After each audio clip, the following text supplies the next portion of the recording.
Hi, Core 180. Welcome to week 11, our second to last week. It hardly seems possible that we are this far in, but basically, a couple more weeks and you are done. You have successfully completed Core 180.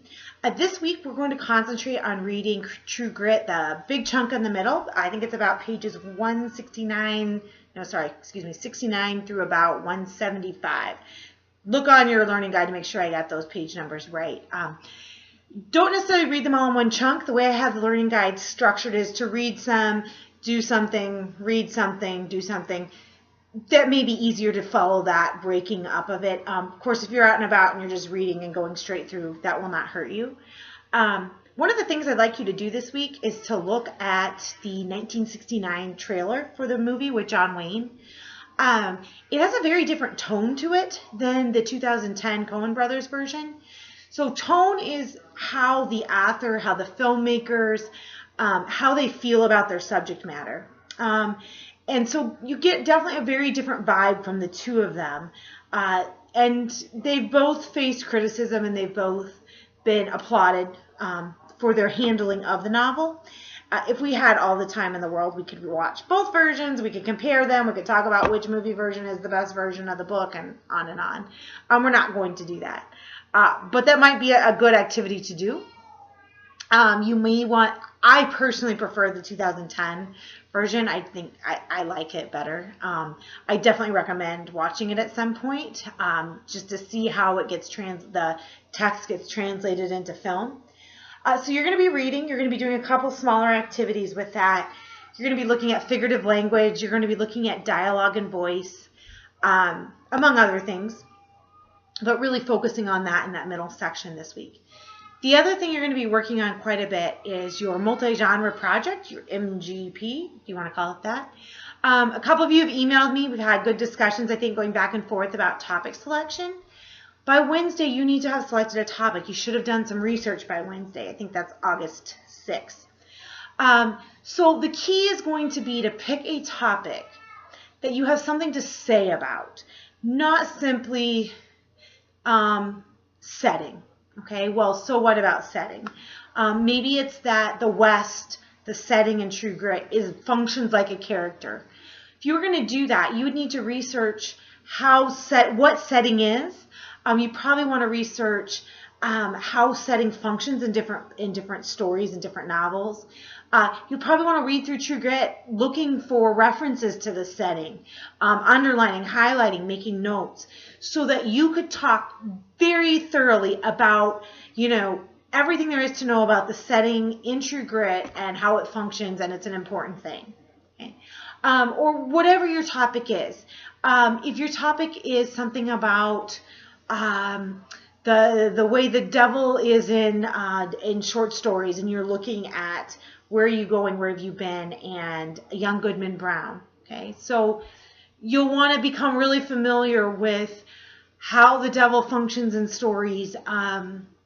Why is it used? What is the meaning behind it? You'll want to go back and read those stories, underline, become very familiar with that so that you can speak about it. So the key is, whatever your topic is, you need to have something to say about it. You need to say, Young Goodman Brown is an important part of the story is the fact that it uses this devil thing, or whatever the case is. So think through, what is it I want to say? Maybe you're interested in war poetry. You're going to want to look at different war poets. Maybe you want to look at some across the ages, so you're going to have to do a little research. Who are war poets? Maybe you want to say, maybe your point of your multi-genre project is that war poetry is an essential way to process this horrible stuff, and that it's always been. I don't know. You research it, find out, find examples. Once you know what you kind of want to say, and by the way, that can change as you go. We're always open to change. You'll want to pick some genres to write in.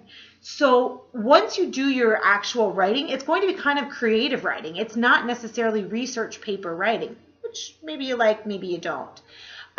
So let's say that you were writing about war poetry, and your contention, your thesis, your point is that war poetry has always been around and it's a way to process horrible tragedy.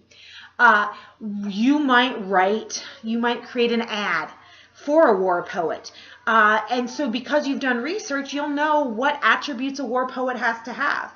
Maybe a war poet needs to have experienced action, been in action. Maybe a war poet needs to be good with being able to use harsh language. So you could create an ad, a fictional ad, advertising for a war poet. You could create a letter from a war poet home, explaining why they're doing what they're doing. Now, obviously, if you're doing that, you've got to know what kind of goes on with them. What are they encountering in order to write that letter? You could write an encyclopedia entry. You could write, the options are endless. So ideally, what I will get from you at the end is a collection, one document that has an introduction where you kind of just explain to me, hey, this is my topic, this is what I think about it, this is why I chose it, this is why it's important. That basically roughly minimum of a page double-spaced. Table of contents, and then 5 different pieces that use your research and your knowledge to do something a little more creative. So you may or may not have to, cite those sources within the actual genres. So your final genre project might have an ad, it might have a letter, it might have a journal entry, it might have song lyrics, it might have a menu from a restaurant. Think about it. What would a war poet order at a restaurant? If they opened a restaurant, what would they serve? Eggs with bullets on the side. I don't know. That's a stupid example. But you get the idea. In order to create a menu for a war poet's restaurant, you got to kind of have an idea of what they do and what they would like. So you'll have these 5 probably somewhat creative pieces. Some of them may be a little more academic, like an encyclopedia entry. Look at those genre lists. Find something that you think would work.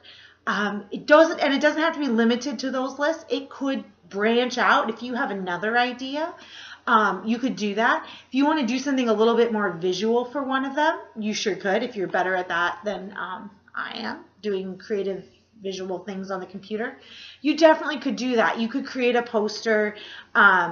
If you wanted to do some sort of audio file or video as part of it, you could do that as well. That would be fine. Our goal for by Wednesday, I think that's the 6th, is to be able to come up with, okay, this is my topic, and you'll fill this out on the document. This is my topic. These are the genres that I think I'm going to write in. I think I'm going to write an ad. I think I'm going to write a menu. I think I'm going to write an encyclopedia piece. I think I'm going to write a script, a poem. I'm just saying the same ones over and over again, but there's hundreds of choices. I'm going to write each of these, and this is why I'm going to do it. This is my purpose. I think that by creating a menu for a war poet's restaurant, I can demonstrate how food would function with a war poet and why it's essential. I don't know. I'm making stuff up, but you get that idea. An encyclopedia entry because it will give me the facts of this topic. So that's what that document is. It's topic. Hey, these are my 5 ideas that I think I'm going to do, and this is the purpose, what I think each one's going to do inside of that each genre. You are not stuck to that plan. If you're going along and you say, wow, this totally does not work. It does not work for me to create a song like I thought it was. You can switch it out as you go. The reason that we do the plan is so that at least I can see here about a week and a half out, that if nothing else, if you executed what was on your document, you could have a project. But feel free to change it, to substitute, and to adapt as you go. And then on that document, you also list some of the sources. And that just says to me, hey, I can find information on this topic. There is stuff available on it. So that's just a good check for me to see that, hey, you're on the right track. I don't want you to get to August whatever and not being able to finish it. Okay, so key is pick a topic. Make sure you have something to say about the topic. Have some sort of a point, a thesis, an argument, and then try to research it and then come up with 5 different genres. And once again, they can be very creative. I'm not necessarily looking for like an analytical research paper here. And we're going to be continuing to work on this. You should think to yourself of spending multiple hours this week and next week on this. This is not something that's going to be easily dashed off the night before it's due. So plot out this week. Your reading level's a little less. With True Grit, I think that's a little bit easier reading. So you spend time researching, spend time working on those genres. If you have a question about it, email me, let me know. I'll be watching my email carefully, trying to get back to you, trying to give you feedback on that. If you even want to say, hey, this is what I'm thinking, and I think with this genre work, this is what I'm thinking, let me know. Couple of things to realize about due dates, and I emailed you about this, but it's going to be super duper important. So at the end of week 12, technically week 12 ends on that Friday. Since we have been working all summer long on having things due on Monday, I am perfectly fine with accepting any of week 12 stuff on Monday after our session is officially over. I have to submit all your grades by 4:30 p.m. on that Tuesday after week 12. I think that's the 19th. There's no ifs, ands, or buts on that. So what I'd like is anything you have out there that you need to turn in, if you have a few little pieces out there of different older things and all the week 12 stuff, that needs to be in by Monday night because that will give me Tuesday morning to go through that. Then your multi-genre research project, I can give you till noon on Tuesday. That gives me 4.5 hours. I'm going to block it off just to grade those. And hopefully a few of you will have done those earlier. So I don't have to grade all 6 of them right then. But up until noon, and that's Central Time, so that's the time that Sioux Center's in on Tuesday. If it's not, if all the stuff is not in by midnight on that Monday, and the multi-genre project by noon on Tuesday, there's no wiggle room. I've got to turn in grades. That's the absolute last I can do. So keep that in mind as you're putting this together and as you're thinking through when your time works. Because I'll submit those grades Tuesday, and I'm not sure when you'll receive stuff from the registrar. Your poetry papers are still being really, really wonky in our grade book. I'm working on it. I'm in contact with Sandy Wrightsma. I don't know why Turnitin is not syncing with our grade book. If you go and log in, you should be able to see your grades and my comments, but I can't get it to show up in the grade book. So I'm working on it. I'm trying to delete it and re-enter it. I'm trying to do something. So hold on. Hopefully that gets resolved here shortly. I'm trying to think if there's anything else. I think I'm pretty much caught up on your grading. I will do a bunch more on later this week. And I'll be definitely looking at your proposals. I'll try to keep my eye on them and watch them as they come in so I can give you feedback right away like, hey, this is not going to work. So I think that's it. It's a very long video this week. But I want to make sure we're on the same page about the multi-genre responses. And hopefully you are seeing the end of the light at the end of the tunnel and knowing we are so close to being done. And we will talk to you soon.